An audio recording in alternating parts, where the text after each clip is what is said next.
Oh, come on. Right when it fucking... right when I hit record. There we go, that's better. Checking the mic because I forgot to. Yep, we're good. We're still good. This is Light and Dark by Garode. Or Garode? I can never remember. Well, I never asked, but still. Garode. He does a lot of great soundtracks. And I've got a sub job tomorrow, so I will be drinking some Liquid Death's Grapefruit sparkling water. One of the few ways that I am actually willing to drink water, and it's tasty as fuck. Ah, oh, good shit. Oh, that's refreshing. Okay, let's look through some more stuff that they cut from Ocarina of Time.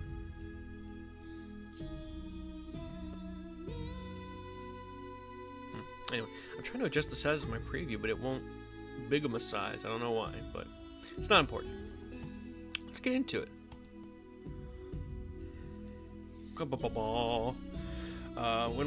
When last we left off, we were looking at beta dungeons from Ocarina of Time and seeing what all they had. I'm gonna skip this one. Too much singing, ironically. Good stuff. I don't know what microdosing caffeine does, but it's tasty. Okay. And it features this. So this page is dedicated to all of the beta versions of the dungeons that were leaked in the Overdump, which I do not remember when that was done. It was like either 2022, 2023, sometime in the early 2020s. Which I hate that we can officially say that now. Back in the early 2020s. Because we have officially reached the halfway point. We are officially in the mid-2020s. As of 2025, and I really hope that things get better. I can only hold on to the hope that things will get worse before they get better. But, either way. Right now we're... Oh, come on now. Anyway, right now we're looking at the Forest Temple. The Overdump's Forest Temple looks an awful lot like the Final Game's Temple. There are no extra rooms that would later be removed, and only a couple rooms off the northwest courtyard are missing. The biggest sign is that the biggest sign of its unfinished state, there we go, lies in the actors, or rather lack thereof. Most rooms do not feature any actors at all, and actors are the animations that the models and stuff go in. So you have the model itself, and then you have the animation file, which I think is the actor. I could be wrong, though. It's been a while since I've thought about actors in terms of video games, and I don't remember specifically what an actor is in terms of a 3D game. Because they're only in 3D games. They're never in 2D games, I don't think. Could be wrong, though. Anyway. Most rooms do not feature any actors at all, which would make for quite the lonely atmosphere indeed. Yes, poster. Whoever wrote this up, it would be lonely. And honestly, kind of creepy. It'd be like the equivalent of, like, walking into your high school or college at night when there's no one there. It immediately ups the creepy factor. Because you are in a familiar environment, but the circumstances under which you have accessed that environment have changed. And that seemingly subtle change can really fuck with you. Like, for instance, a nursing home. A nursing home on most days would be kind of a glower place. That I may have used both those words wrong. It's a bit of a downer place, you know. Depending on your perspective.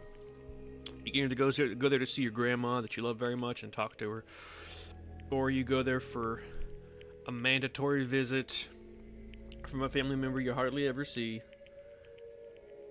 and it's just full of old people and whatnot. But then imagine sneaking into an abandoned nursing home. There is, well, I don't know if it's still around. They may have torn it down since then, but there is an abandoned nursing home near where I live, like within half an hour of me.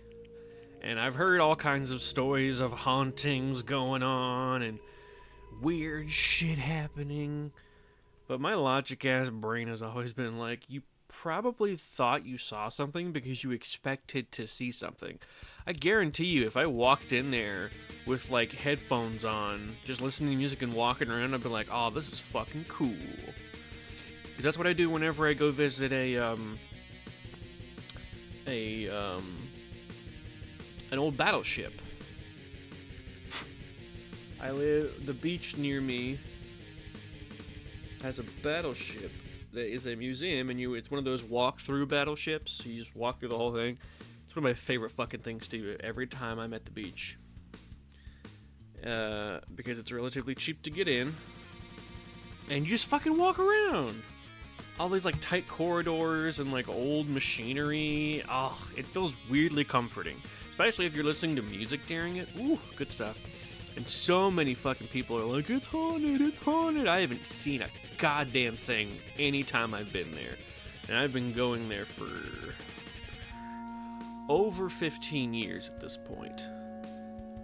I almost said decades, but that's not right. It hasn't been decades. It's almost been decades, but not quite. Yeah, I've been going there for 15 plus years.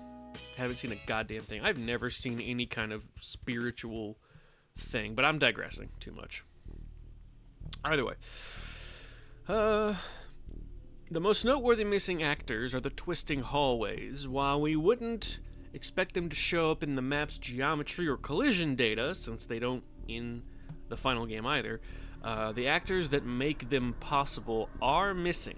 And the lower room that the west hallway can let you drop into isn't present either.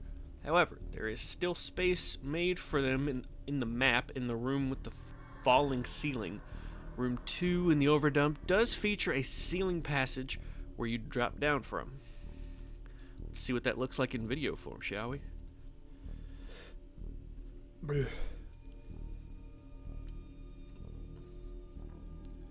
What the fuck?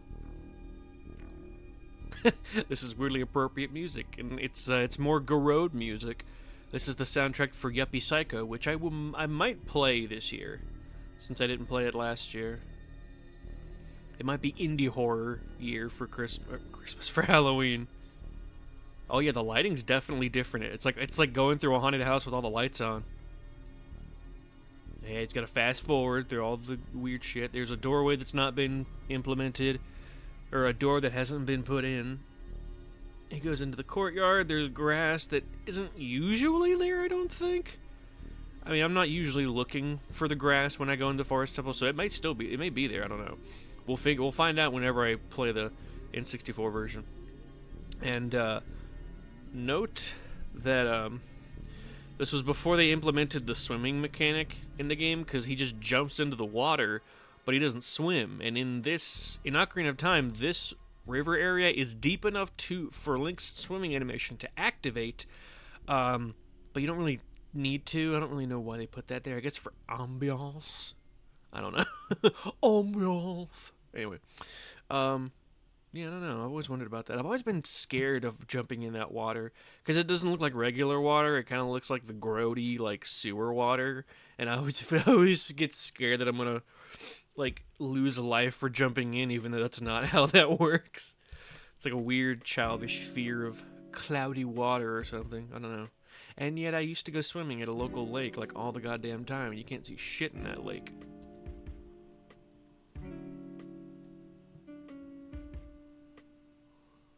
Yucky toes!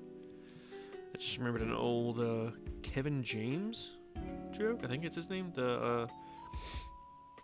the portly man from Paul Blart Mall Cop. I always forget his name. Oh yeah, they sort of semi-implemented this area down here, and it was apparently going to be separated by a door that they never implemented. They were just like, fuck it. Oh wait, unless it is a door? I've been too removed from Ocarina of Time to remember if there's a doorway normally in that section. I don't remember there being one. I remember there being a chest with a key in it for sure. Then you walk across to the other side and you climb up the vines. There's that background ambiance. I've suddenly found it very funny to say ambiance instead of just ambience. There's that area with the switch in it, where I think that's the switch area, and then although those railing is like super high up. Yeah, and then it comes. Oh no, that's the one with the switch in it. Oh my god, I need to play Ocarina of Time again. Even though it was like, I only played it last year.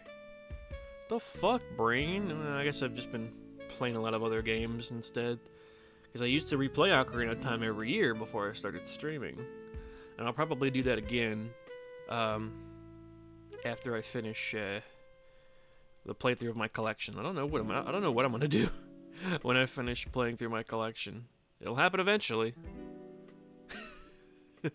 That's it for my channel.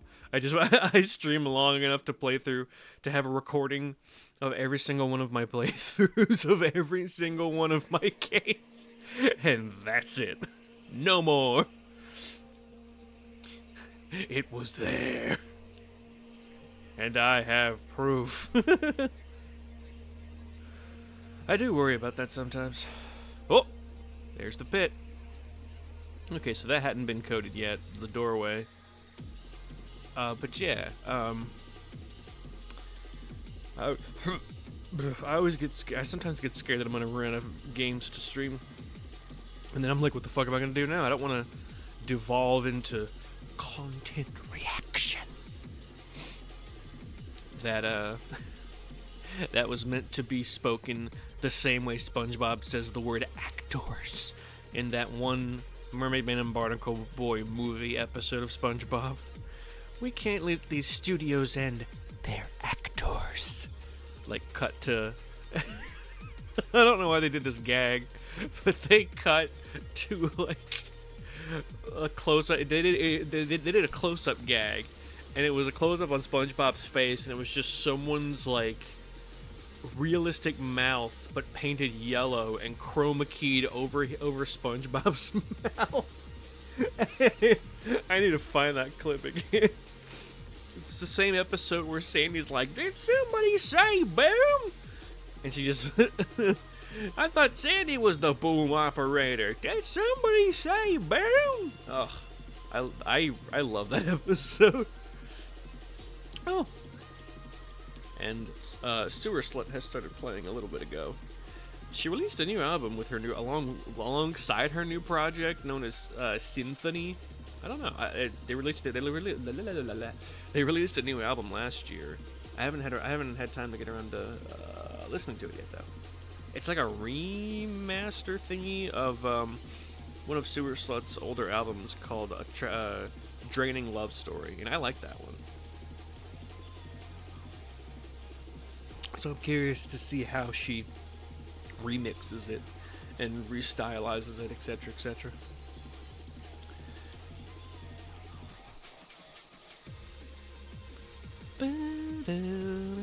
The paintings aren't there. That door's not in the right spot yet. Yep, there's the abyss. Okay, so yeah, this is defo unfinished. Go back down. Yeah, now they also didn't implement the scene with where the what was it? It's like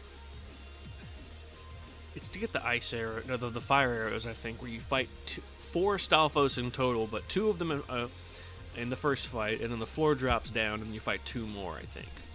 Either that or the floor goes up. I forget which one happens. Either the floor goes up or the floor goes down, but either way, there's a space where the floor was that you have to get around. Round, round, get around. I get around. Oh my god. Hold the fucking foot. Also, Link's walking animation backwards is very silly looking. I like it. Come on. There. Look at that. Instead of an elevator, they just have a door with a set of stairs. That is very funny.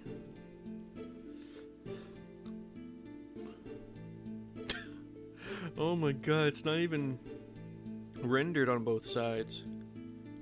That's very funny. Just going through here. Oh, down we go. Oh. I don't mind that stairs. It's like a semi-winding staircase, but not quite. But that's funny as hell. You really don't need to fast forward through this, my guy. This is interesting regardless. Yeah, and this is what would become the spinning room puzzle, which would lead into Ganondorf's boss chamber, I believe. Yep. Oh my god. Yeah, they really had not zhuzhed it up yet. It was in like the baby stages. They do have the paintings though, which I think I talked about before ending stream last time, but still, more detail this time, I guess. But yeah. Yep, there's the paintings. So it was still there even in the earlier stages of the temple. Interesting. Still like that mansion in the background. What if that's Luigi's mansion? You know someone tried to fucking say that to connect to every Nintendo world. You could totally say Luigi's mansion. Either way. Ooh. Oh, that's the collision, okay. So the collision is the mesh, like, it's the physical objects, the walls and whatnot, but without the textures on them. So the mesh is the environment with no textures. Aside from the lack of actors in most rooms, another sign that the dungeon has yet to be fleshed out is that each room has the exact same object list, even being listed in the same order. It'll be shown just the once for brevity's sake. Fair. Okay, yeah. Objects being inanimate objects and enemies. Because there's Wallmaster, Skulltulas, Goma Larva, Deku Babas. Yeah, the torch, the dancing flame. Oh my god. They really just kind of filled shit in when they were doing this, and then went back later and was like, let's go back. Hello, Aki, welcome. We're looking through some early versions of Ocarina of Time dungeons. The Goma Larva object doesn't get used anywhere, so might be a leftover from wherever the initial object list was copied from. So yeah, they just kind of like copied and pasted these object lists for every room just so they could have something in there. And they were like, we'll fix it later. Yeah, I definitely see the difference here. I love sections like these because it's like spot the difference. The prototype definitely doesn't have the brick wall that the final has. The overhanging vines are still there. They've still got the two trees, which is the bane of every new player's existence. Because you never expect the fucking key chest to be up there, but it is. Let's see. They zhuzhed up either this intro. I can't tell where this tree vine's coming from. It's either the lower limb of the tree or the bottom of the overhang of the entrance. But either way, it got removed. In sort of less is more kind of situation. This branch right here was thinned out.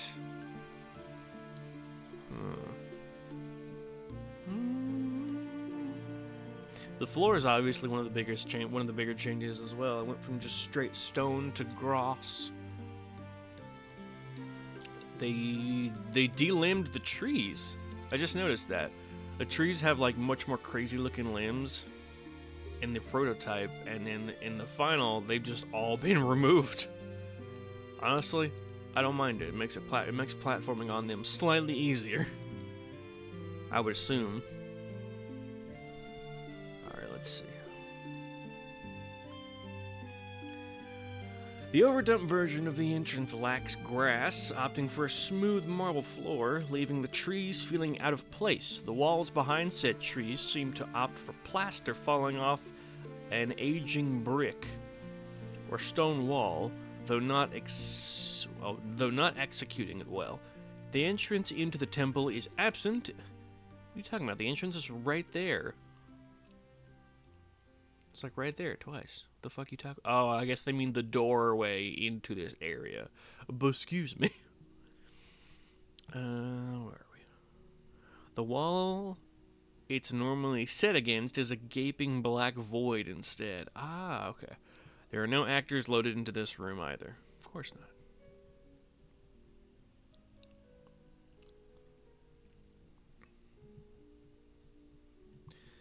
Skip. Ooh, Coos Marsh. I love Coos Marsh. Well, I swear, one of these days I'm going to have a big ol' classic Final Fantasy marathon where I play Final Fantasies 1 through 10, 12, and then 16.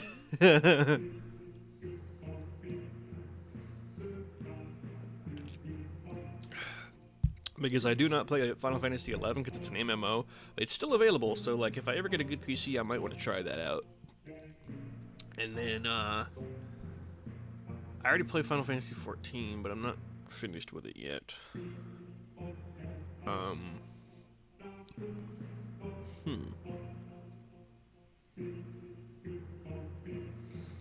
might do New Game Plus if I ever replay through 14, because I don't want to have to restart and like spend all that fucking time regrinding. Ugh. Seems like a hassle and a half. But yeah.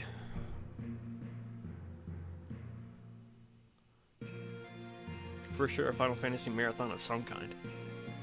Either way, room 1. Oh, it's the area with the spinny spins. With the eye and like the goopy lava that doesn't look like lava. It just, excuse me, it looks like Kool-Aid or something. But in the prototype, we have these very out of place like platforms. Huh. Big difference. This looks like a platforming area from Soul Reaver, not Ocarina of Time. Damn. Either way. The room with pink lava, sure, and spinning platforms used to feature a ring of badly damaged pillars. The only actor here is an eye switch for untwisting the hallway you just came from. Hey, there's the room with the falling ceiling. Lights on, prototype, lights on, different wall texture. There's no pillars anymore. Those have been replaced.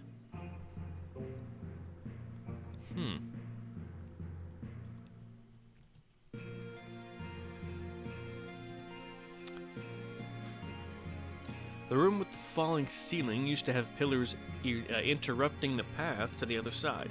Without any actors loaded, this room is missing the falling ceiling. If it was meant to have one at this point... if it was meant to have one at this point. It's also much brighter than the final game's room. Something to note is that the windows in the northeast courtyard, room 12, intersect with the top half of this room. The geometry in question won't be visible, but the collision for it is loaded and active. You can enter it if you somehow are high enough to reach it. I love how sassy these pages get sometimes.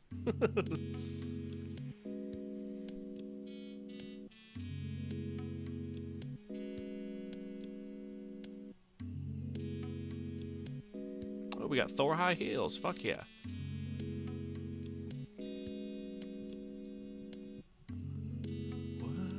Oh, I'm trying to remember what this might be, which room this is.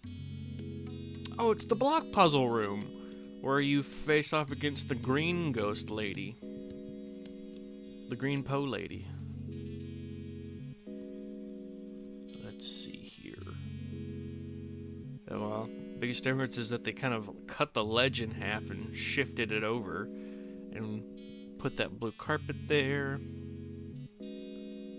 I guess the painting would be on this side, because you come in that way, and you always look to the left, right, left. You come in this way, and you look to your left, and there's the painting, and then to the right is the ledge, and then you walk through the door once it's unlocked after doing the puzzle. It's always the panicky nature of the puzzle that makes people have trouble with it.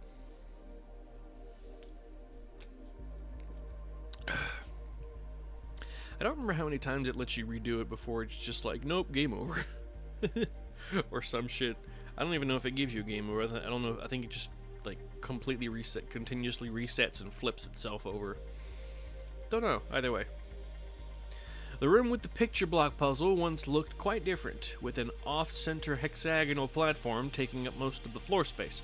Since there are no actors, it's impossible to say what this version of the room was meant to contain, though it likely still had something to do with one of the Poe sisters.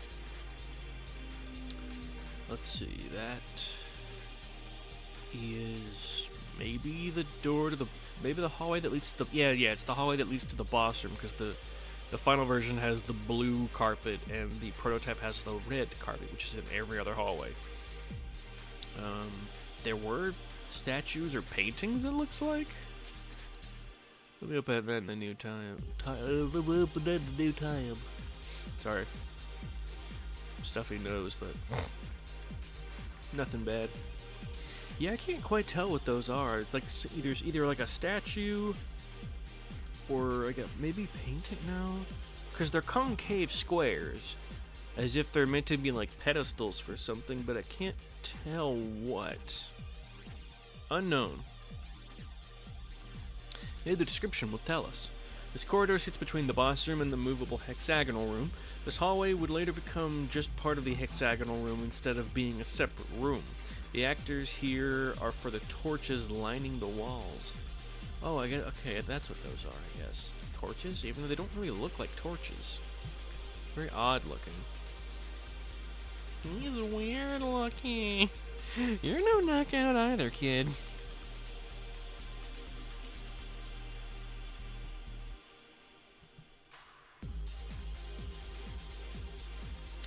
Oh, let's see. Oh, fuck yeah! It's the boss room. I really like the look of the final boss room. They definitely expanded it from the prototype, goddamn. Let's do a little compare contrast.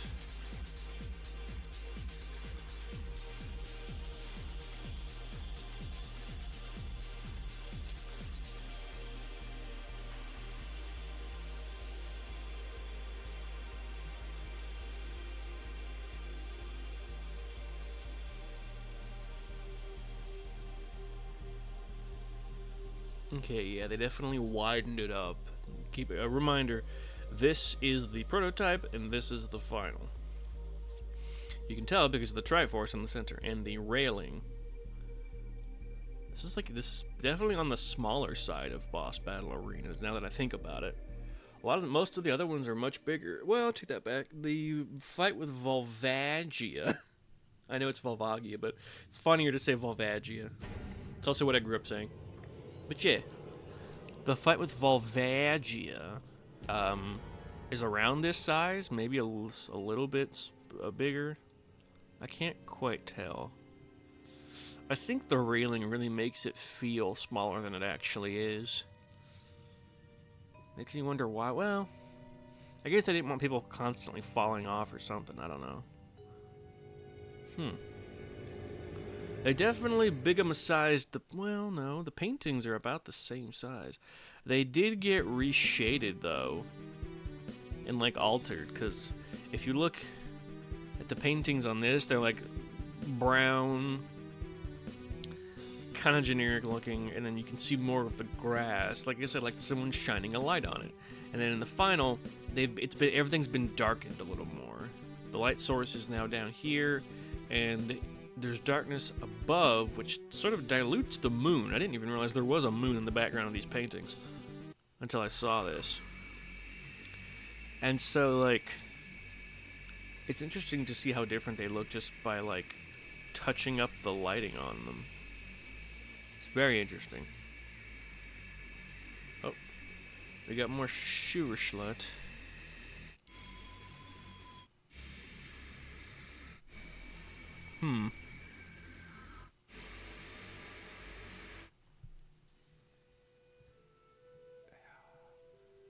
Hey, Oblivion. Oh, here we go. I had a stray hair on my arm. It was itching.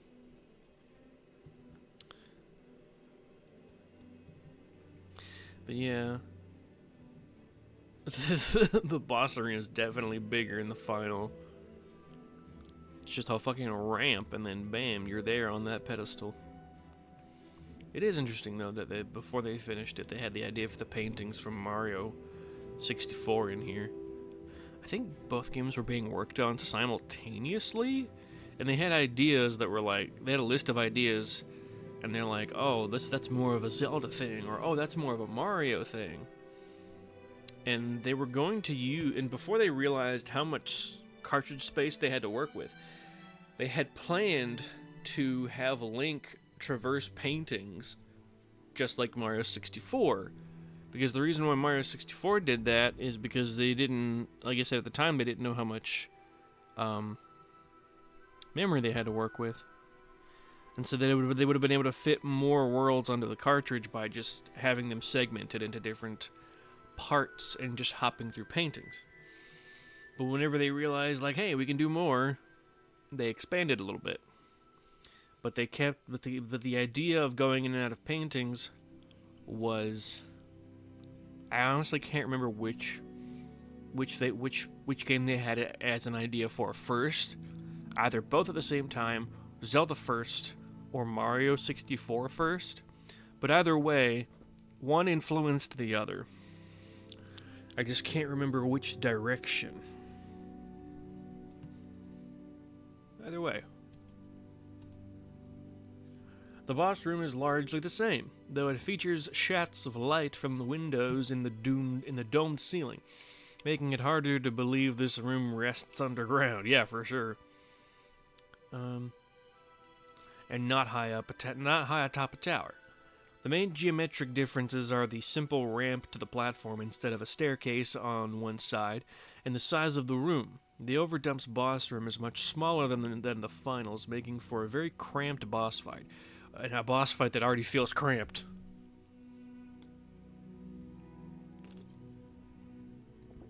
Like, I don't know what it is, but this boss fight has always felt cramped. Fascistas. An area where they added more vines. Nice. Okay. This is the hallway. Yeah, it's the corridor between the entrance and the main room. The overgrowth of vegetation had just begun. What didn't change was the presence of a sculptula in the room. God damn it, sound chip. Stop your shit.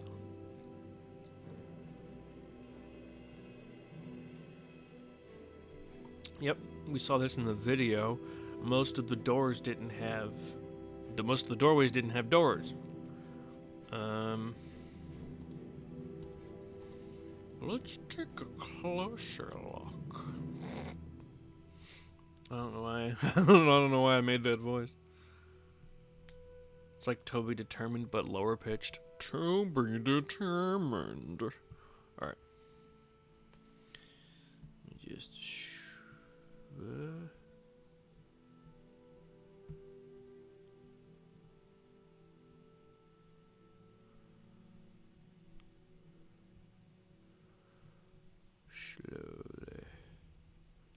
Slowly. Okay. I love being able to do the okay. Alright, come on. That'll work. Should. We'll see. Yeah, alright, cool. That works great. No thank you, Moo Moo Meadows. Hell yeah. Doggone rumpa. Dang-gone run, paw. Still a dumb joke that the Game Grumps made. Alright, this is the prototype. And this is the final. So you definitely have a bit of a wider area to work with, but not by much. It may just feel bigger in the final because they added multiple balconies. I don't know, like 3 balconies. Whereas in the original, it's just the one, and you go down, and then blah blah blah blah. They're definitely all on ledges for some reason. Never understood that. Because this is the entrance right here. This is where you start. You run in, you go down the stairs, and then you meet, quote unquote, the sister, die Schwesters. And you can either go to the left and up to the northeast, which is the courtyard. The northwest is this way. Northeast is this way. Northeast is barred by a door that you need to shoot an eye switch to open. But you don't have the bow yet. And then to the northwest is the only open area besides, I think, this area to the left or this area to the north. No, the area to the north is a key door. I just can't remember if the one to the left is a key door or not. I don't think so. Like, if you handed me the controller for this game and told me to walk through it, I'd be like, yeah, got it, I'll beat the dungeon, no problem. But it's almost like muscle memory where you don't remember it until you're, like, right in the thick of it, and you're like, oh yeah, here, and here. You couldn't, like, close your eyes and be like, I'm there, let's go here. The fuck?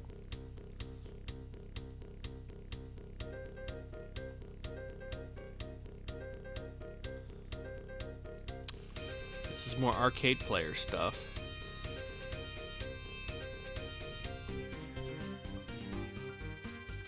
But I do not know. Okay, so it's a song from Breath of the Wild, but I do not remember.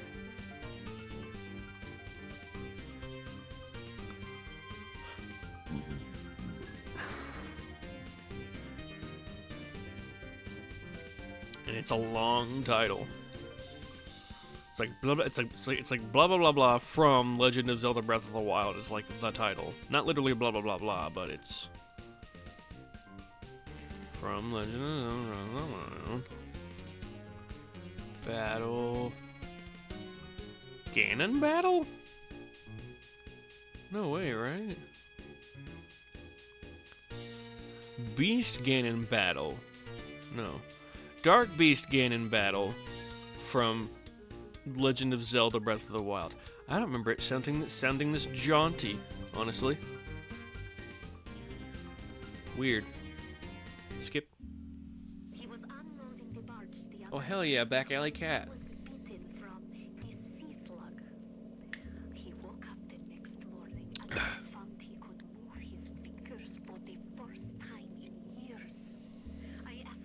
Let's see here.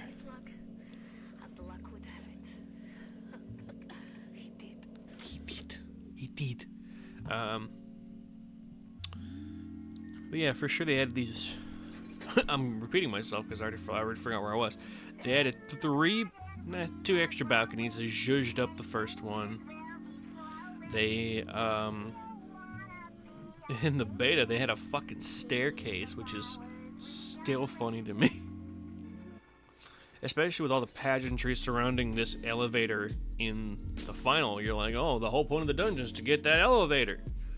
But you can't get it unless you light all the torches, which the fire's stolen by the Poe sisters.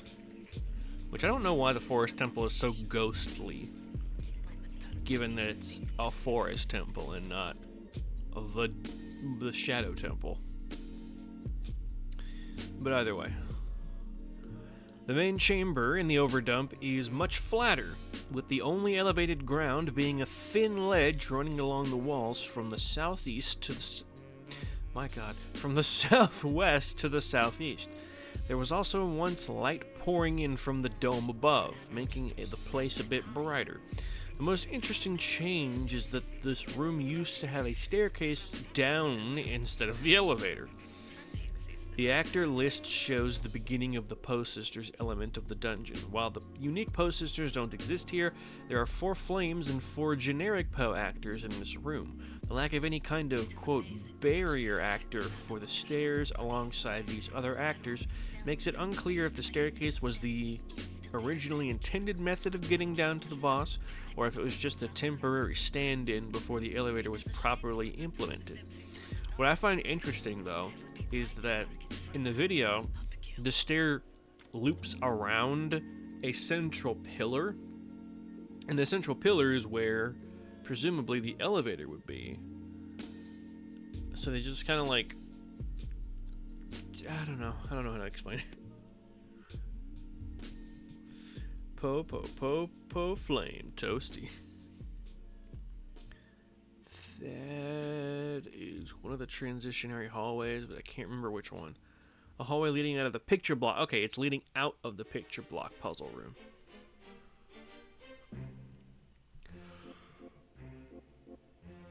Whew, why the fuck am I yawning? The hell? Final Fantasy VIII.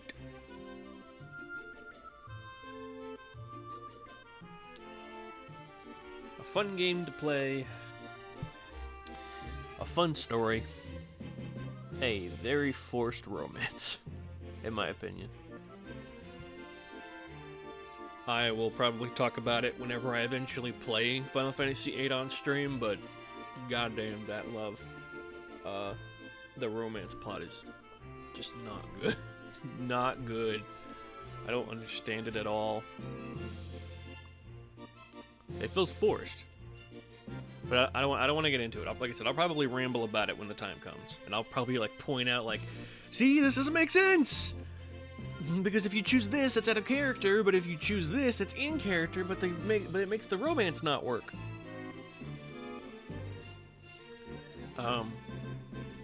Anyway, this hallway leading out of the picture block puzzle room would get overhauled for the final game, with fewer arches in the wall, a carpet in front of the door, and some candlelight beside. Presumably beside the door. I don't know why they worded it like that. The sculptula that would occupy this room in the final game doesn't exist here, and thus this room has no actors.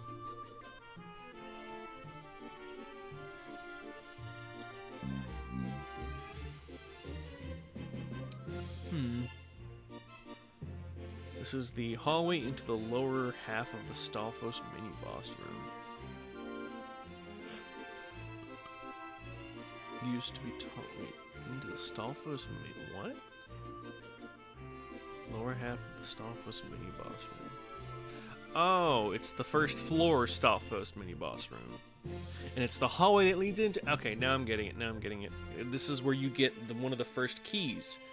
It's the room, when you're entering the temple for the first time, it's the room to the left. You go through a hallway, and then you fight 2 sculptulas, and then you get a key. Mushy mushy. Hello, class. We're looking through, early versions of Ocarina of Time dungeons again.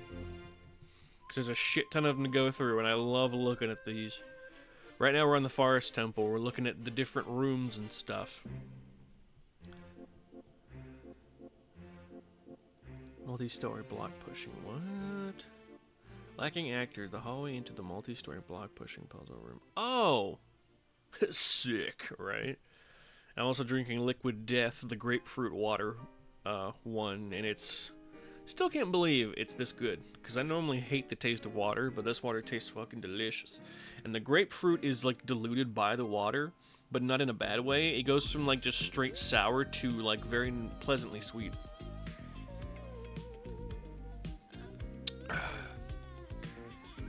Hey, it's Twerp. Anyway, lacking actors. Oh wait, the hallway into the multi-story block pushing puzzle. So that's the the room where, like, you have to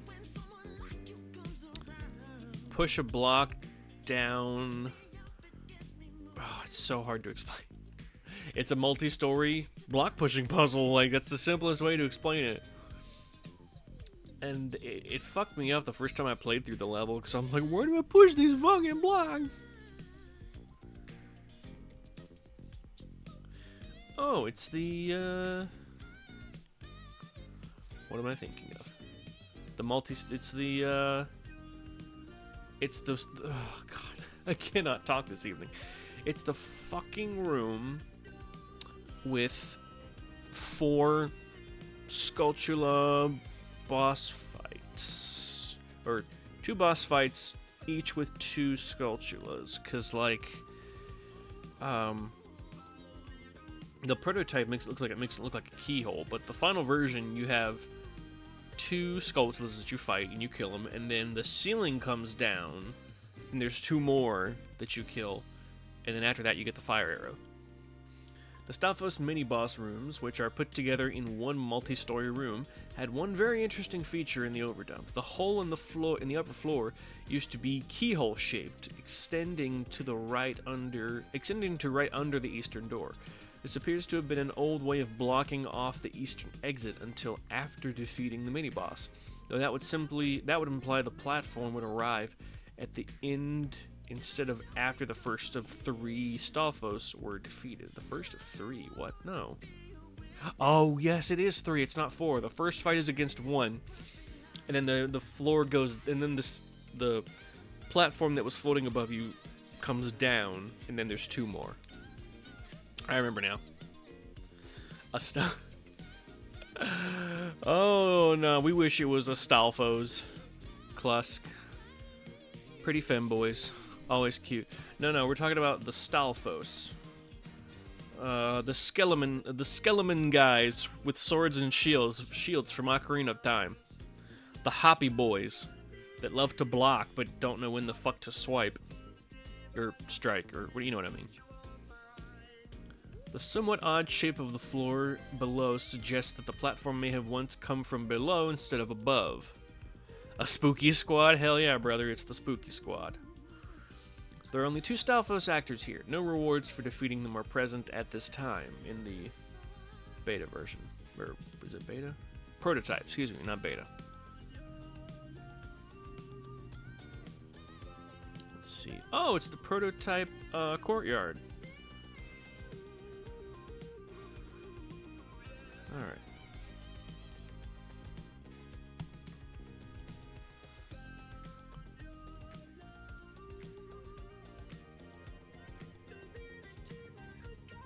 Okay.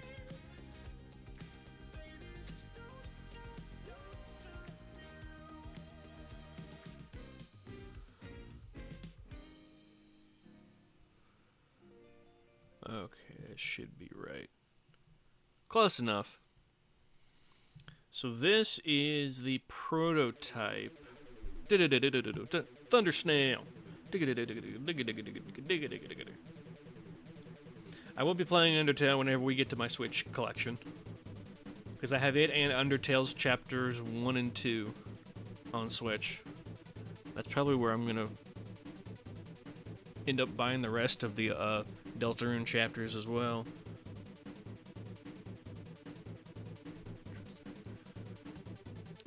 But yeah, this is the prototype, and this is the finished, which is very interesting. There's the well. There's the platform with the foot switch or whatever the fuck, because there's like a hook shot area like right there over the archway. You come out through there. You shoot the hook shot. And then you drop down and hit the switch, which I think lowers the water level to the well, and then you just jump down. I think. I don't remember for sure, though.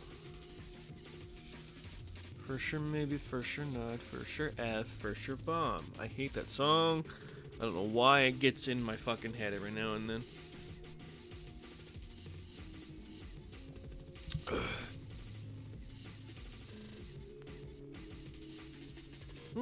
It's HK Mori.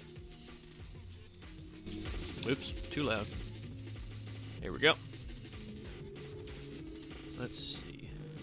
The lighting was like jutting through the fucking background for some reason over here. Not sure what this is though. I think that might have been. No, it's not the wall. It's not the climbing wall with the sculptulas. Unless it is? I don't remember if the well was next to them or not.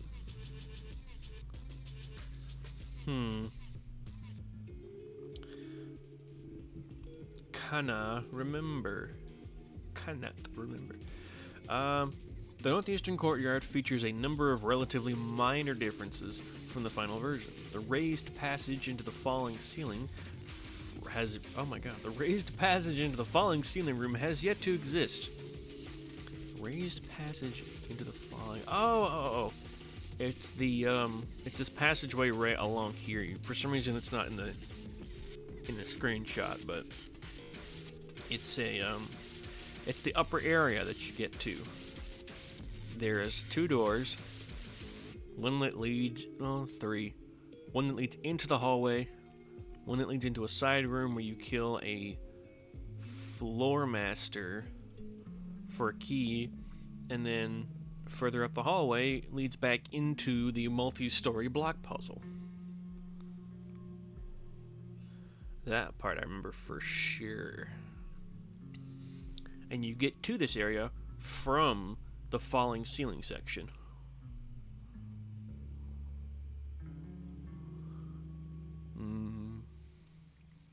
The shape of the island in the water is slightly bigger. Oh, it is, yeah. This little island right here is like a little bigger than in the final. Oh god! And there's also no bridge in the final either. Let's see. Ah, I knew it. Okay, so they originally had foliage here in the prototype, but in the final, they got rid of it. Yeah. For sure. I get it now. I do find it interesting that the tops of the temple walls look like almost like ramparts for a castle. And that was there right from the beginning too. In the prototype version.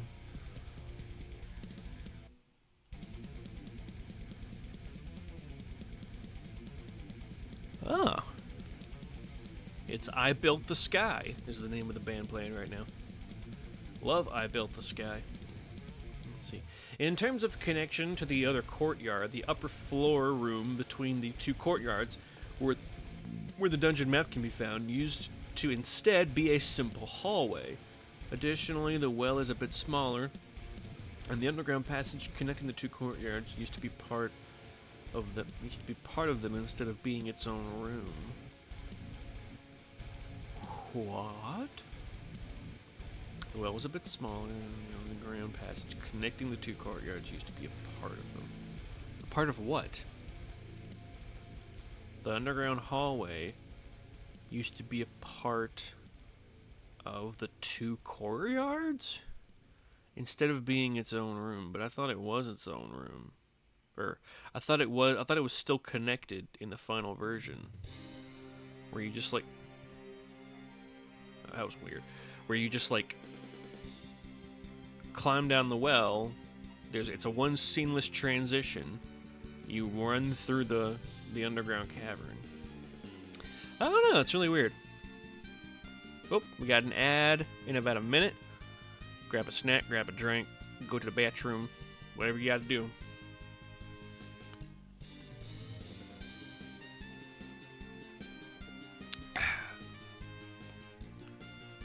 Let's see. Simple hallway. Oh, I guess that's what this is up here.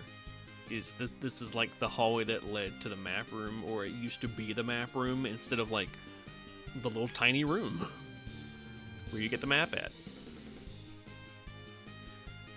Also worthy of note are the windows along the east wall in the overdump, which give a view of the forest outside and lets some extra light into the area. While a nice touch, they unfortunately intersect with the falling ceiling room, which in addition to allowing some unwanted collision within that room, also shows these windows to be completely illogical. So the reason why there's lighting in the prototype but not the original is because it intersects with the falling ceiling room with like the checkerboard floor, which is, where are you? It is this room right here. So the exit to this room leads out into the courtyard, and there's like a pathway along this area for those who played Ocarina of Time who remember. And if you're not careful, you'll end up jumping off and down back into the courtyard, and you have to go all the way back around again. It's really annoying.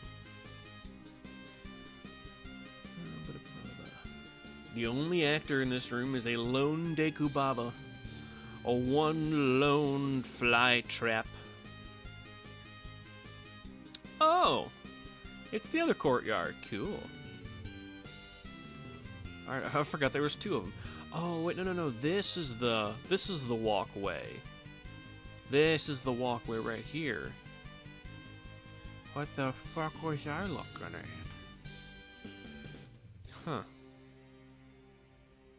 Yeah, because this end right here is the vines, where you have to kill some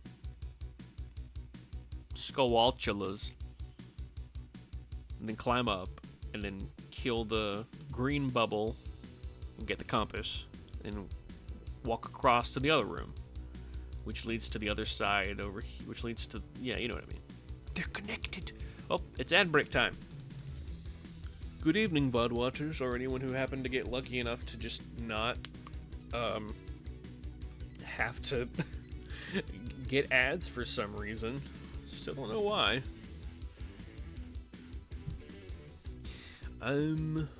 What the fuck?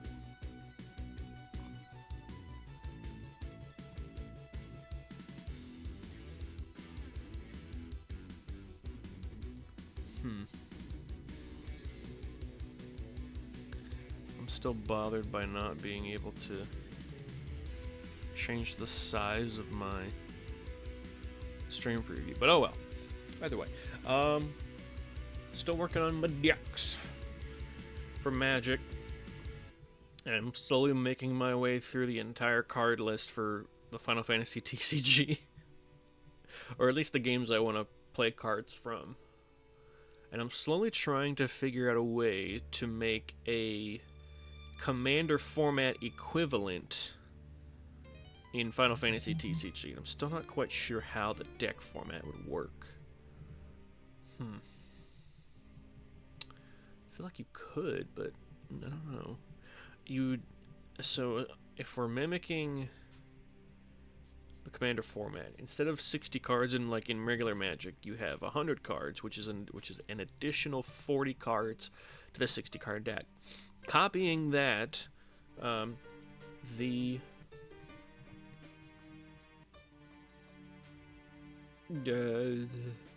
my god, I blanked. The standard Final Fantasy TCG card deck contains 50 cards. So if you add 40, you would get 90. Counting the Commander, so the 89 would be the rest of the deck. So you'd need to find an equivalent of a legendary creature, which there's a lot of them. Like, that's a huge majority of them. Where you can't have a named character with the same type or card code or whatever on the field at the same time.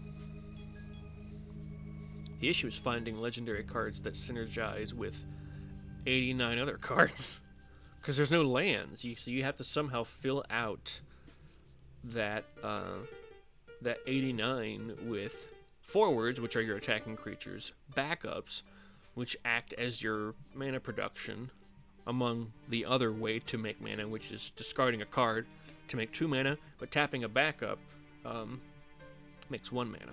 So that's definitely a thing we have to keep in mind.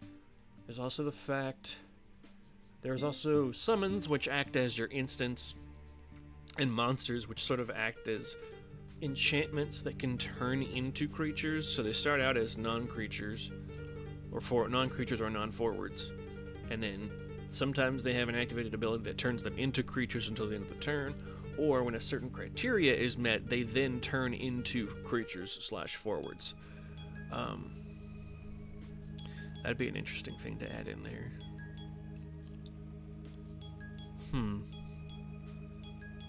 Maximum hand size is 5 in Final Fantasy TCG. It's not 7, but you draw 2 cards every turn. I don't know, I gotta keep workshopping it. Either way, we return.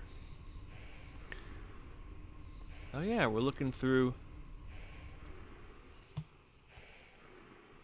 the other corridor. I forget which corridor. It's either the east or the west corridor. By the longest dusk of corridors, numb below the neck, in my heart, in my heart, where he keeps them in a vault of devil daughters. There we go, that's better. Okay, so that's the final. That's the final. And then this is the prototype where you've got. Okay, yeah, that's what I thought. So in the prototype, you have this weird like bucket ledge here that doesn't go anywhere, that got removed in the final version. These columns that are here, that I feel like were taken out of one of the earlier rooms and just moved here, are not here in the prototype version. This looks almost like lighting that was meant for the forest. Yeah, because there's the background right here. And there is the climbing route right there in the corner, which led to the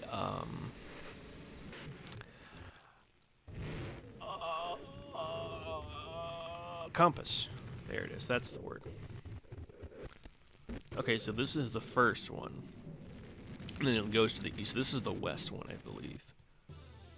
Yeah, northwest.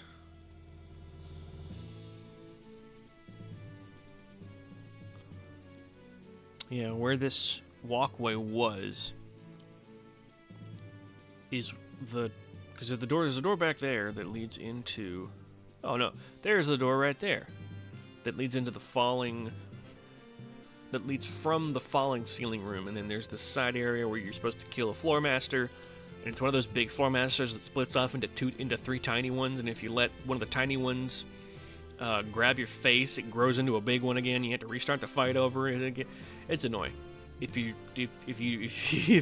that happens. Real sucky. And I think the only way to see it is to use the lens of truth too. Oh, no, wait, no, not that one. That's the ones in the in Beneath the Well and the Shadow Temple that do that. The Floor Master in the Forest Temple is not invisible. But yeah, this pathway leads down and into the doorway that can't be seen on camera from here, that leads back into that room with the multi-level block pushing puzzle, which is always a hassle and a half. Yeah, this vine leads down into the well, which is like one big corridor, I thought, but apparently not. Oh, that's right, because like everything turns dark for a second as you run, and I guess that serves as like a little miniature loading screen, which that does make sense. The vines don't seem to be on. I mean, they're kind of there, but they're like really thin, so you can't really tell.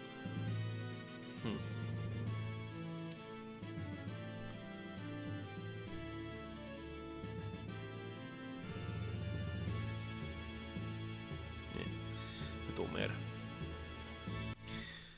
Not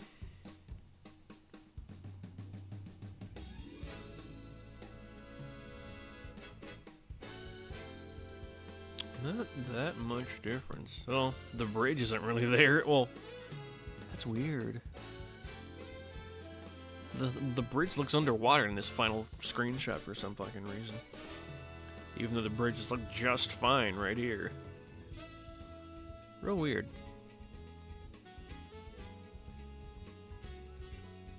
Either way.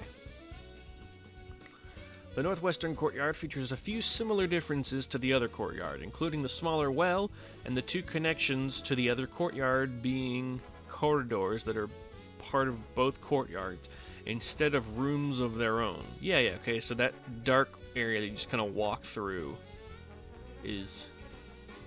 Damn, I cannot fucking remember. Oh well. There used to be an alcove hanging on the north wall, mirroring the one in the other courtyard, that little bucket thing. And the island in the water had yet to gain its pillars. Migrated from the pink lava room, perhaps. Yeah, see, the editor had the same idea. These pillars, here, hold on. The prototype version of the pink lava room did not have the spinning platforms. It had a series of collapsed columns, which at first I was like, why do they look familiar? And then I got, here.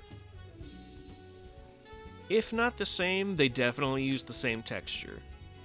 Because, my god, so close looking. Let's compare and contrast, shall we? Yeah, because it's using the three-line like that three-line texture right there. And this one... Oh, it's like very close. But I don't think I can bigamize it any more than it already is. Sorry, I bumped the microphone. Okay, so like... Bonita Soleil. Oops.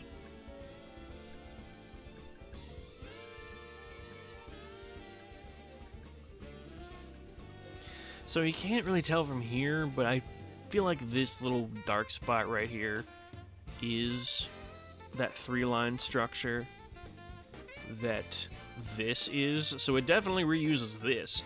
And maybe this, but like the texture's been flipped where like this long dark line is like at the bottom right here, horizontally / vertically from this angle. And then that got put at the bottom of these columns. And then it's just boop, boop. Yeah, that really looks like they reused those columns. Hard to tell for sure, but definitely that bend piece is like been inverted and just slapped on there. It do be looking like it. Don't know for sure. This is fascinating to me. The windows in the west wall mirror those windows of the other courtyard. They would later be transformed into a ledge with a series of arches in the wall, some of which would lead to various added rooms, including the room underneath the west twisting hallway. The only actor here, as in the other courtyard, is a single lone Deku Baba. Yo, it's the spinning room puzzle.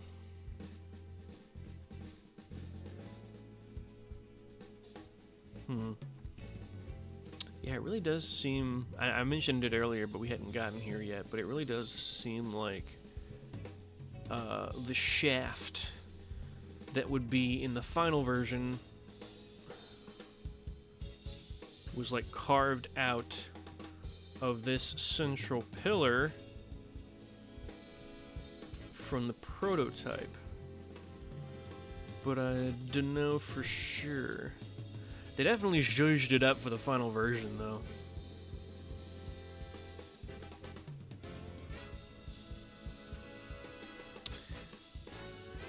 I always liked doing the spinny puzzle. It was fun.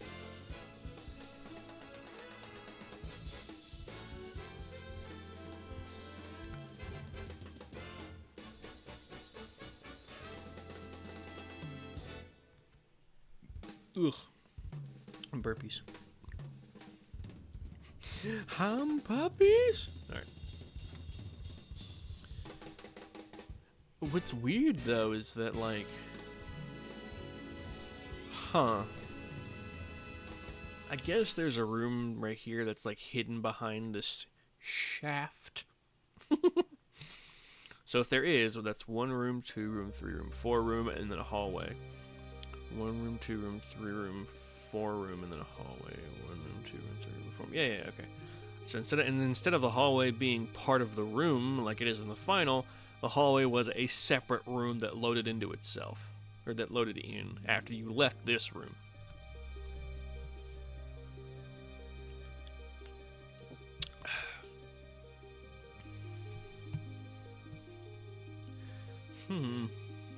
Yeah, it really does seem like they just took this big old rectangular chunk and, like, took whatever the equivalent of the, like, copy cut paste tool, the cut tool from MS Paint, like, traced out the shape of the cylindrical prism and just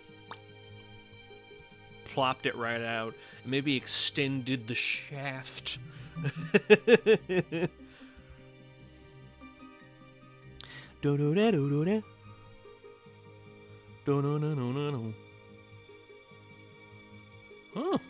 They put Ridge Racer 64 on Nintendo Switch Online Plus expansion pack. I didn't even know they made a Ridge Racer for the N64. I'll have to check that out. Cool.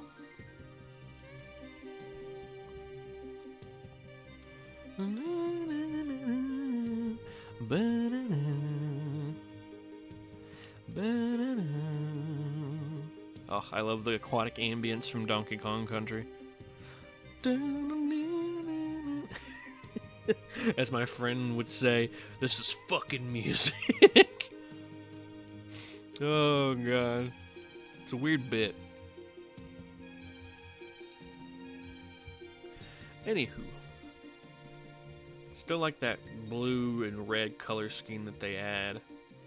Oh, no, wait, this isn't a falling shaft. I forget this is the elevator shaft that you just, like, slowly lower down into the bowels. Alright.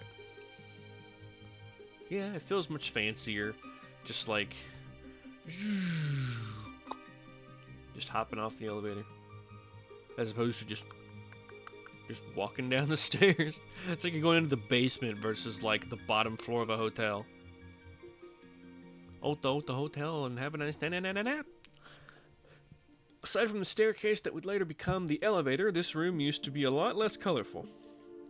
As mentioned earlier, the hallway connecting this room to the boss chamber was its own room. While all the side rooms are present, the lack of actors means it's not obvious if the wall-pushing mechanic was intended yet. Oh my god, it's the multi-stage puzzle room! This one was always confusing. Hey, it's Night Runner.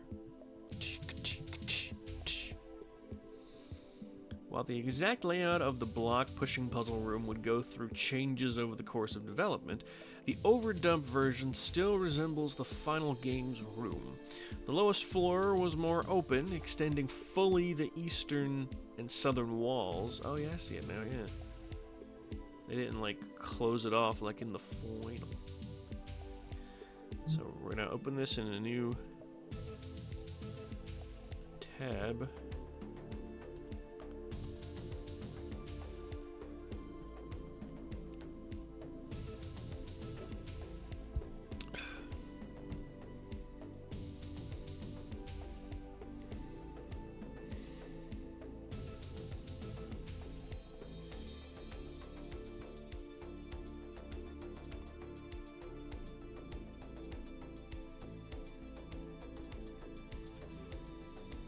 Boom. Let's see. The lowest floor was more open. Yeah, it's in the exit from the courtyard's ledge wasn't present since that ledge was, at this time, just windows. The top floor has its exits at opposite corners, where later they would be in the middle of opposing walls. The helpful arrow markings on the floor are not present in the overdump. The only actors here are the eye switch and 2 push blocks to move around. So this was not in the video.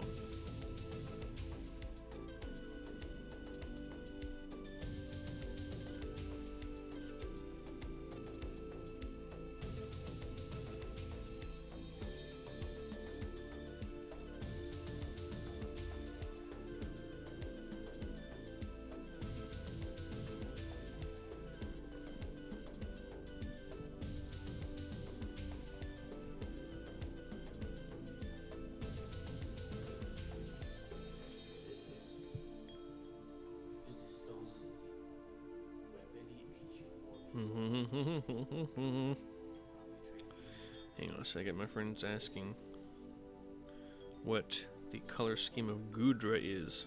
She's not sure if it's gray or gray and purple or 2 different shades of purple. I think it's 2 different shades of purple. Let me double check here.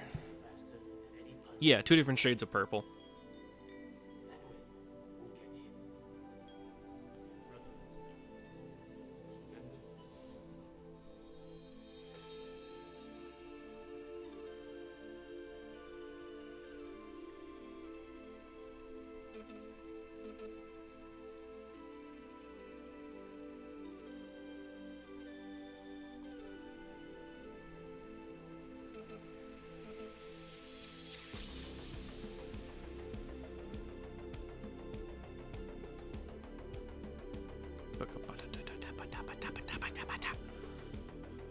Okay. Confusion solved. Fucking love Gudra. One of my favorites. Anyway.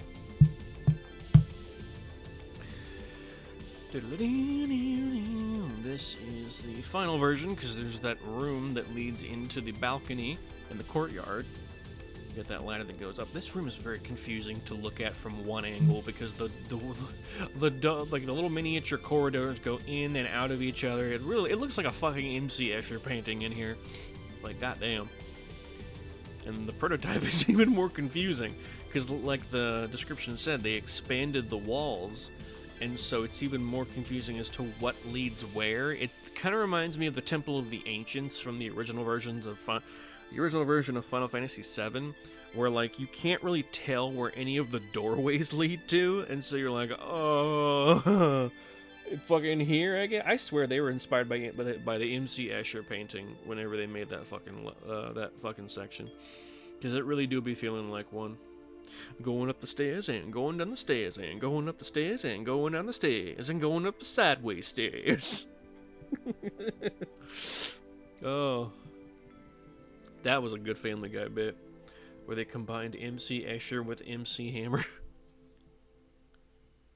Going up the stairs and going down the stairs and going up the stairs and going down the stairs and going up the sideways stairs. Oh,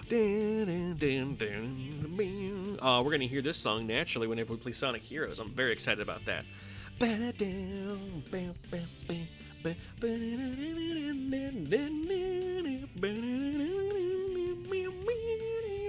Ah,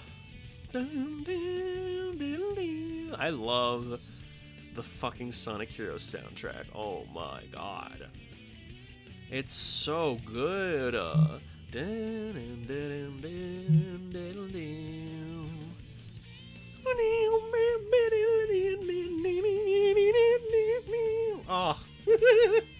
god damn, it's a fucking bop and a half.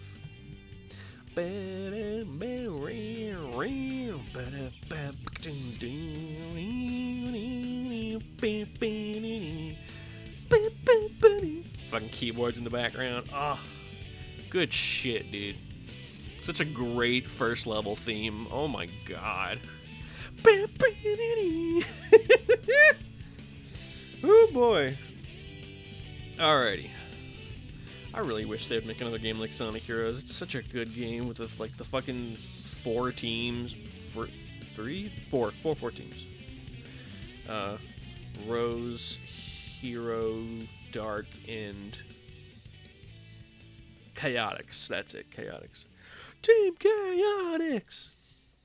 That is another fucking banger of a song. Oh my god.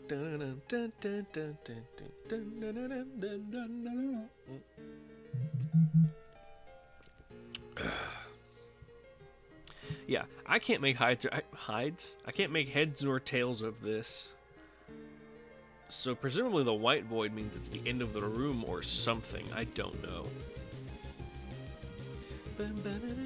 See, look, in the final version, the void is just the room. The doorway.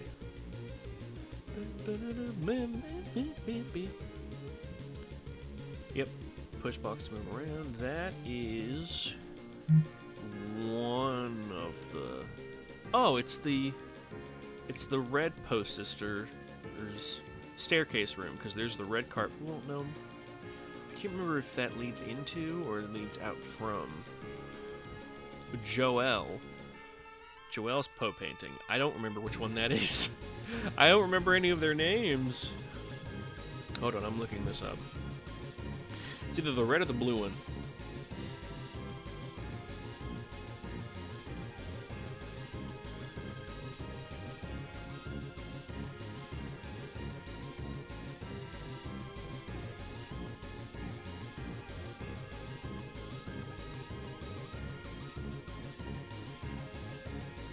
Anyway.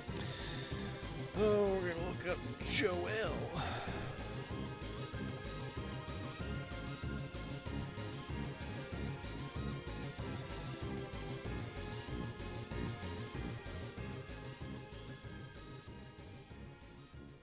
And I'm gonna try to look her up without using the word Zelda or Ocarina of Time. There it is. Joel's the red one.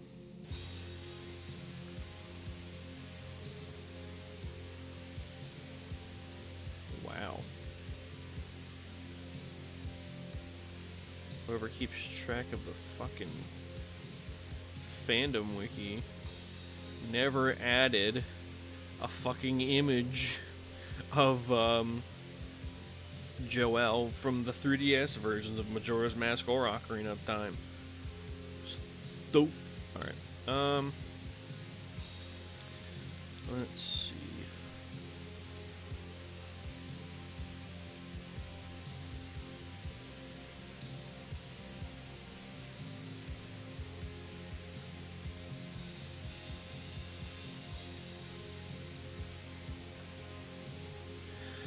Yeah, so Joel's the red one. So my initial guess was correct. It's the red one. Ooh. This band is called None. Atmospheric black metal. Good shit. Anyway.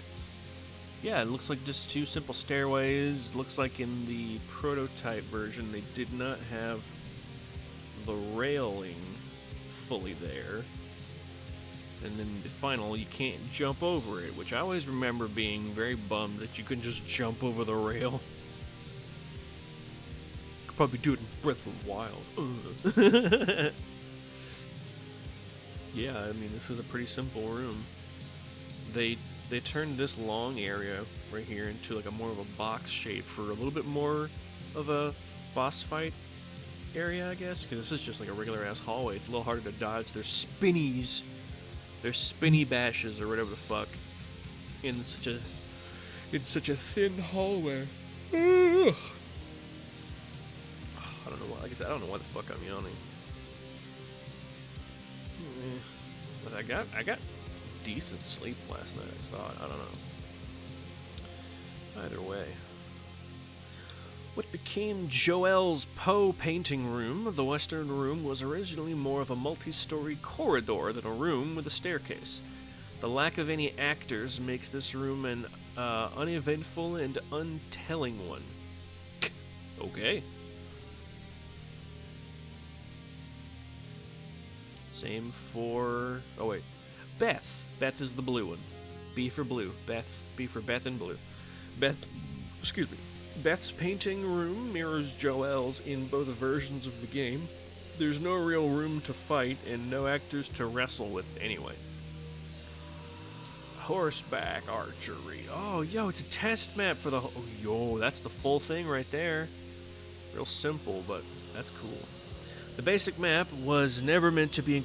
This basic map was never meant to be included in the final game. It was designed as either a place to test horse mechanics, also the ground looks like Legos, or as a set piece for marketing screenshots. It's worth noting that this map did show up in pre-release material. Cool. Most of the map consists of 2D elements, including SNES-style flat vegetation. Yep, bordering the dirt path. That's what this is. Okay. Now, what is this? Horse archery. Horsearchery.jpg. Oh no, it's broken! Our table! It's broken! Hold what? Oh, it won't. Oh, never mind. Yes, it will. Yes, it will. We're good. We're golden, boy. Yeah, right here. Hey. There's the. Wow, I never saw this in promo material, but that's cool as fuck. Yeah, there's the simple targets. I dig that. I dig that. I may have this be the thumbnail right here. Hold it to the side. About right here. Right. Meow. Give it a little time. It'll be at about 1 hour and 26 minutes. Gonna go ahead and take a picture of that with my phone. That way, whenever I go to make the thumbnail, I will know how far into the VOD to look. Planning. I don't think I'm gonna have time to upload it tonight, but I will upload it tomorrow night after I get back from playing Magic. But anyway, let's see what this video was all about. Oh, that looks so barren and weird. There's some of the floating targets. Fast forward like a motherfucker. There's the lady. I've always liked the look of test rooms and like the checkerboard pattern kind of thing. I don't know why, it's always felt somewhat comforting. Oh, that's weird shadowing. Yep, there ain't nothing there. Oh, there's like different types of targets too. There's the square ones near the front, and there's like circular ones in the back. Yeah. Oh, that's weird. Cool though. I can't see nothing. Pretty though. I never understood what that little blue notch on the bow right there where Link's hand is. I never knew what that was supposed to represent.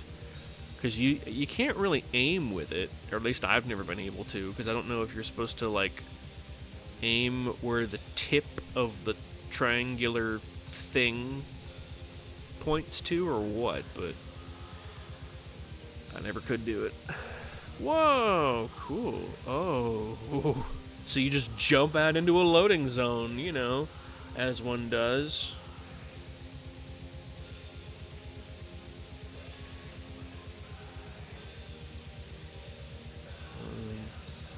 Oh, hey, Forest Temple extra beta rooms found. Hopefully that's just the person... Whoa, I didn't mean to go into fucking whole-ass YouTube. Goddamn. Now it's gonna take forever. Nope. This is why I don't... This is why I never open the browser when I'm streaming unless I already have it open.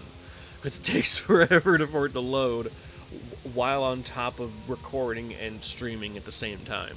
My laptop's like, no, I can only do so much. That's why I'm very glad they have embedded videos like this.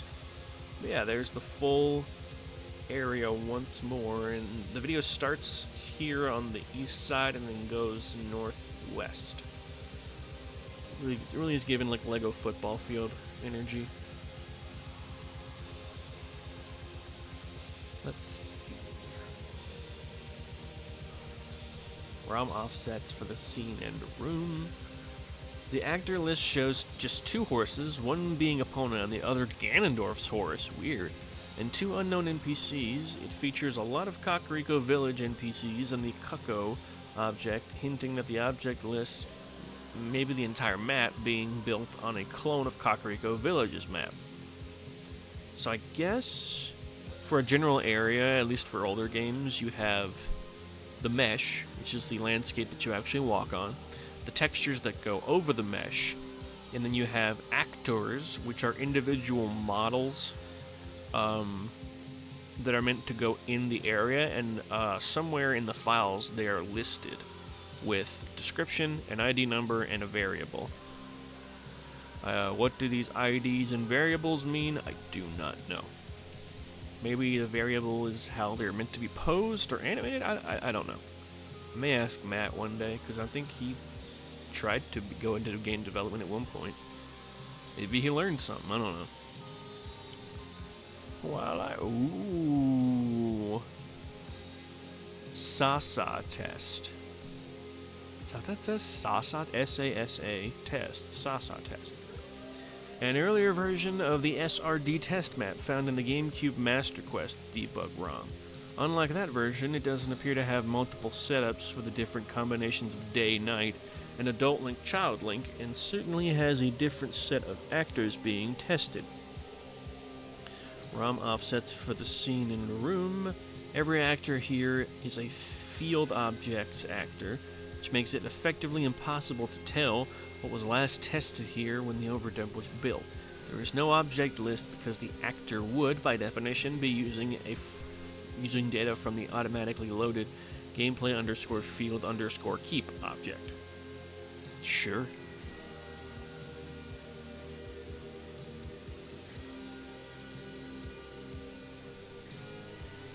Pre-render. Ooh, pre-render map without pre-render. This mysterious pre-render using map offers us no identifying information. The pre-render is, of course, absent from what survives of the overdump, and there's no matching among the IQ leaks pre-renders. There aren't even any actors or objects to clue us in. And for those of you who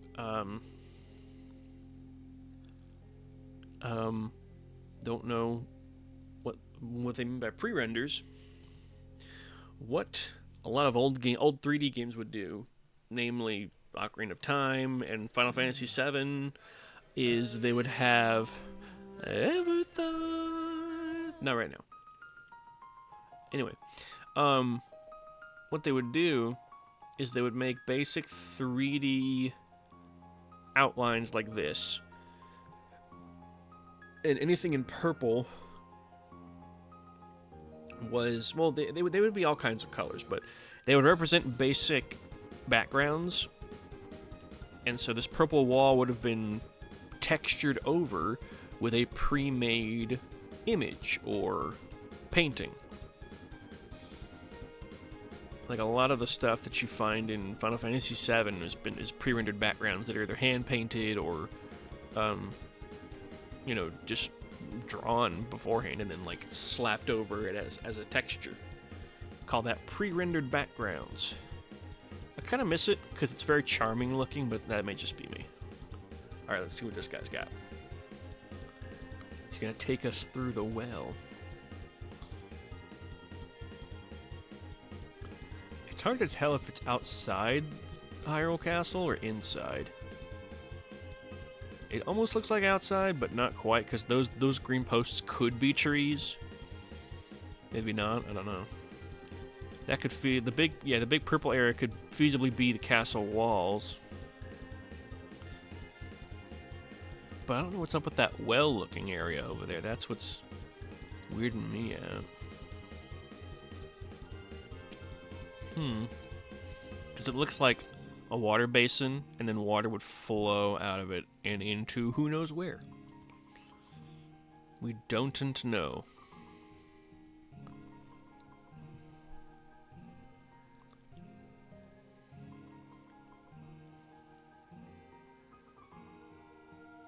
Oh, invisible wall.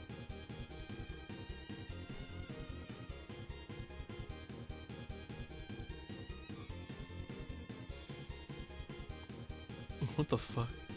Why breaking into Zelda's castle at night is a bad idea. Oh fuck. What are you doing, swanky box? to close in. There are only two things we can be reasonably sure of at this area. It is it's likely an outdoor scene that, thanks to what looks like a fountain in one corner, the exterior walls of a building in the other, and no walls surrounding the whole map, which are there in indoor pre-rendered areas. This was probably a fixed camera angle pre-render area instead of a 360 panorama one. Panorama maps have a spot in the center to put the camera, and trying that here would put the camera too close to the walls in the middle of the map. Yeah.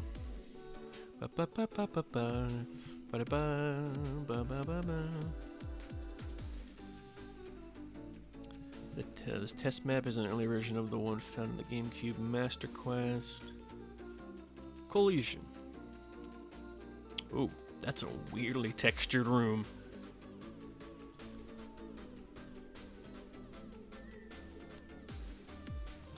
Known in the debug ROM as the first treasure chest room, the actor list shows that there aren't nearly as many actors in here as there would be.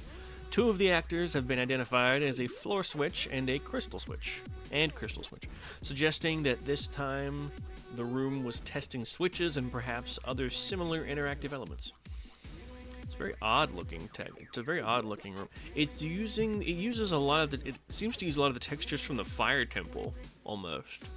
For sure the floor, but not really sure about the walls and ceiling though. The ceiling looks almost green with vegetation. There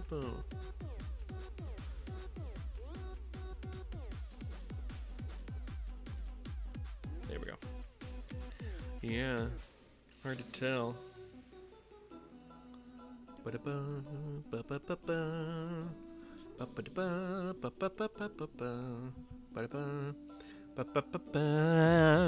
Alright.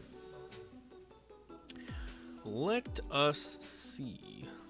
The inside definitely uses a different texture. There's a carpet from the Forest Temple, I guess? I don't know. Weird room.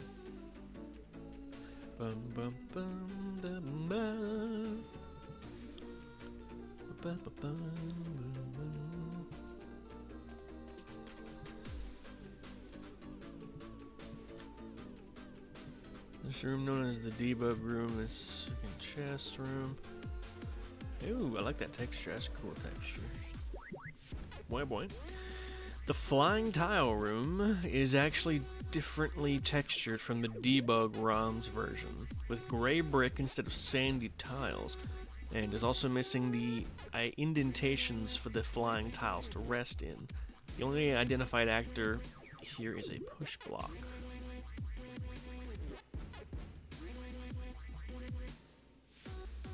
I dig it though, it's real trippy. That's another thing I love about test rooms, is they're super trippy looking.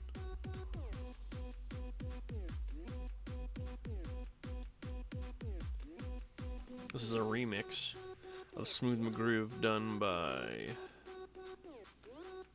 Game Chops and James Landino. Sure.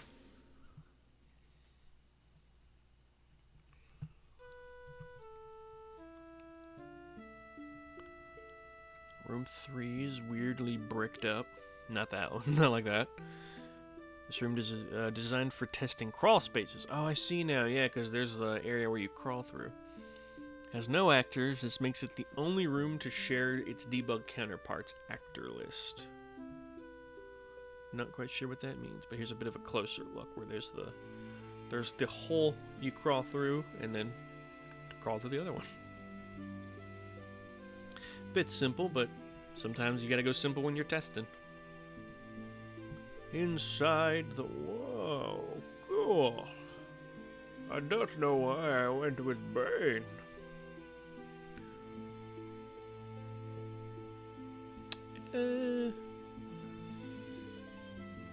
Easily the most interesting dungeon in the Overdump. Unlike all the other dungeons, this version of the Deku Tree bears virtually no resemblance to that seen in the final game.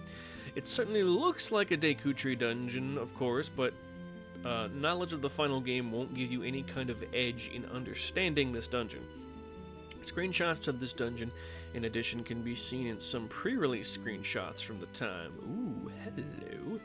Presumably the dungeon's progression generally went from the bottom to the top, although the boss room being accessed through a nearly ground-level room along the outer edge of the main chamber would make this a bit more awkward than in the final game, where you simply jump down into a hole once reaching the top of the main room. ROM offsets for the scene and rooms.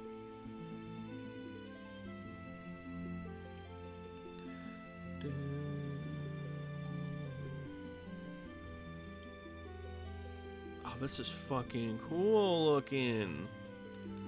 I'm gonna make, fuck it, man, I'm gonna make this the fucking thumbnail. Goddamn, that's cool as hell. It's also mysterious looking. People are like, what the fuck is that? Oh my god. Yep.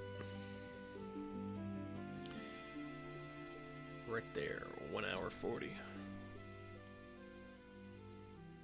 Alright, cool.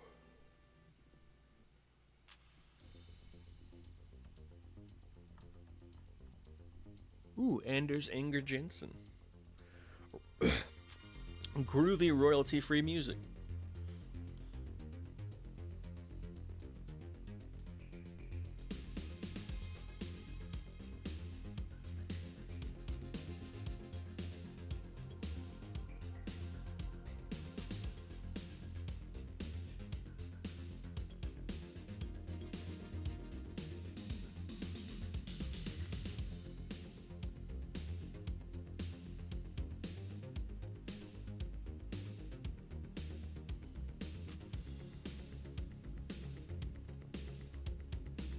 Okay.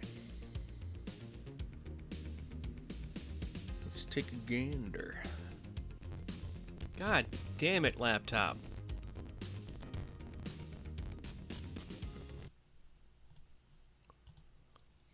Anyway. I said it starts at the bottom and goes to the top, maybe. So I guess there's the entrance. Then you have multiple ways of going around. Man, I really wish there was a full video looking at this. This looks so fucking cool. Because you have like a Banjo-Kazooie style like ramp room situation leads up into the upper areas.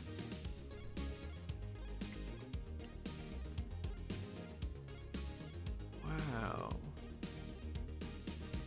This is so fucking cool, dude. What the fuck? I'm not sure if they simplified it or complicated it in the final game. It's hard to tell, but goddamn, I love this.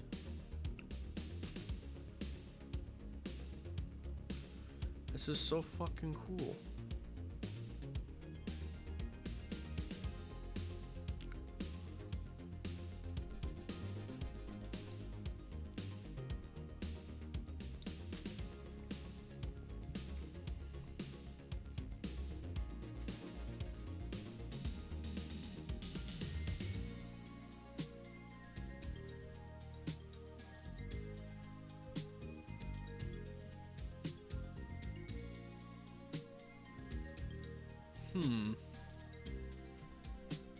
It's very interesting to see these extra rooms and shit surrounding like a central pillar. Yeah, right here. Cool. Inside the, yeah. These screenshots of the Deku Tree appear to match the Deku Tree map found in the Space World 97 Overdump, which is of a much different design than the final game. This first screenshot appears to show Link standing on a broken bridge in the central chamber next to a door leading away from the tower. Old Deku Baba. That's cool as fuck.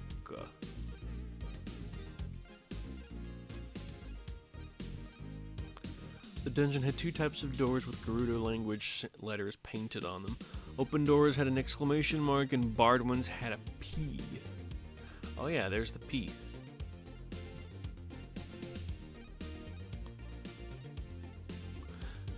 It shows Link standing on one of the paths winding around the tower in the central chamber. It also features an old style of minimap which showed the dungeon map a floor at a time instead of a room at a time in the final, and used a dynamically generated color palette. And used dynamically generated color palettes to highlight the room you are currently in. You can see the entire mini map for this dungeon in the Space World 97 Overdump. God, this would have been so cool to run through. I'll save reading the rest of this for whenever we get to that part. Yeah, the central chamber. Central chamber. The central chamber of this Deku Tree is, in essence, the opposite of the final games. Instead of climbing up around the edges of the room, you climb up a tower smack dab in the middle. This implies that there's no lower floor to drop down into like in the final game. In fact, God damn it. In fact, Goma's lair is geographically right below the tower. Inside the tower are a number of small circular rooms, one per floor, each with separate entities from this room. The actors here feature a number of Deku Babas, eye switches, and a single piece of heart, among others. The object list features a number of enemies that don't appear in this room, but do appear in others. In general, it appears the object lists of each room were copied around and modified as needed.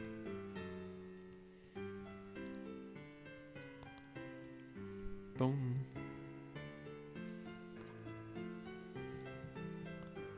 Just a simple room with like a ramp.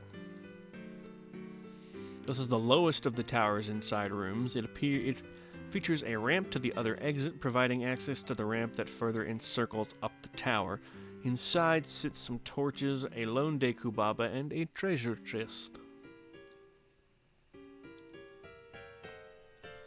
This must be the next room. You hop across the bridge. Oh, that's so fucking cool. Second floor of the tower doesn't help you go further up the ramp, but lets you access a chamber along the outer walls of the dungeon. The ramp continues past both other exits, with the lowest seemingly here just to let you get back up to where you were if you fall down. For reference, the end of the bridge with the longer platform leads to the outer room. The most interesting actor here is a Tail Passarin, an enemy that only appears in Jabu Jabu's belly in the final game. I'm gonna have to look that one up.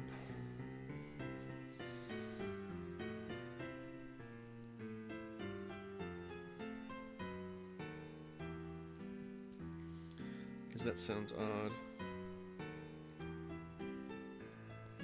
Dun, dun, dun, dun, dun, dun, dun, dun, dun. Tail Passarin. There it is, Tail Passarin. Oh, it's the thingies. I know, how descriptive of me. A tail. You know what? I'll see if I can't open a new tab. That shouldn't be too much, right?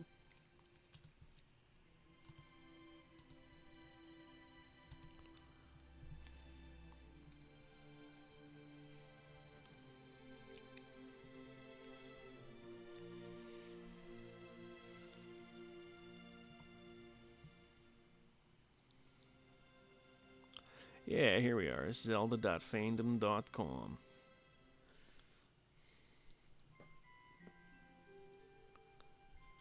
Nah. Oh, hell yeah, brother. Them fake steel drums can only mean one thing. It's the Ocarina of Time Zora's domain. Zelda.wikia.com, which is what this website used to be called before it all turned into fandom, was my constant go-to in high school. Before I had access to a GameCube, and before I bought Ocarina of Time on N64, which was, like, again, wasn't until after I was in high school, I would go to the Zelda Wiki all the fucking time, just reading about creatures, about dungeons, just anything I could get my hands on. But yeah, it's these things.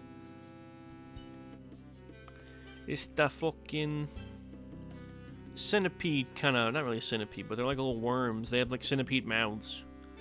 They pop out of the ground. Normally you only see that part, the mouth sticking up, but if you get too close, they fucking pop out of the ground and like fly around the area. Real weird looking. Lazy ass people. I kid.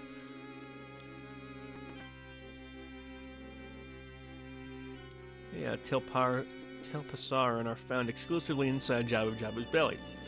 Their slender bodies are flowing with electricity, so though most direct sword attacks will kill them, they will also damage Link in return. Strikes from the boomerang will immediately kill a Telpasaran. When initially encountered, Telpasaran remain burrowed in the floors of Lord Jabu Jabu's body. In this state, they cannot be killed by any means other than the boomerang. When approached, Telpasarans will rise from their position and fly around the air. Nomenclature. Telpasaran derive their name from Moldorm's Japanese name, Teiru. Either Teru or Teiru. Yeah. Oh, yeah, Teiru, which is tail. Teiru. And Pasaran from the mythological Kesaran. Pasaran, a puffball creature. The same name is used for the Mario enemy rendered as Hothead in English, which is a sparking ball of electricity similar to the Telpasaran's segments. I didn't realize the Japanese name for Moldorm was just tail in Japanese. Teiru. That just looks like a tapeworm.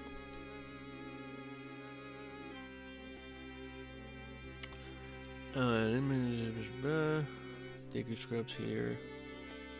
Oop.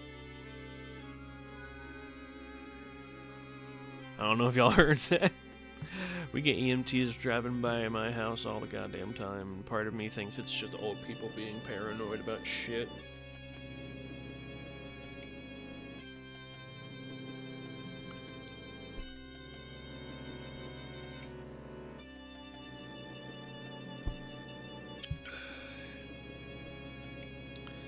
Let's see here. Room 3, which is another simple one. If the ledge on the ramp outside one... What? If the ledge on the ramp outside one exit is, as it appears, too tall to climb up, then this third floor is the tower. This third floor to the tower must be gone through to continue further up the ramp. Judging by the numerous Goma larvae in the actor list, it seems plausible you'd need to kill them to make the treasure chest appear. The dungeon object's actor might be an eye switch, in which case it's likely what opens up the other exit to continue up the tower. There's another simple room. Okay, we are just about to hit the 2-hour mark, so I'm gonna call it here. We're gonna copy. We're gonna edit the bookmark so that it's just this section that we get to next time. 33.1.5, room 4. And with that, I'm going to stop the recording. Bye-bye, VOD watchers. I hope you enjoyed yourselves. Have a lovely evening, and take care. Like and subscribe. Blah, blah, blah.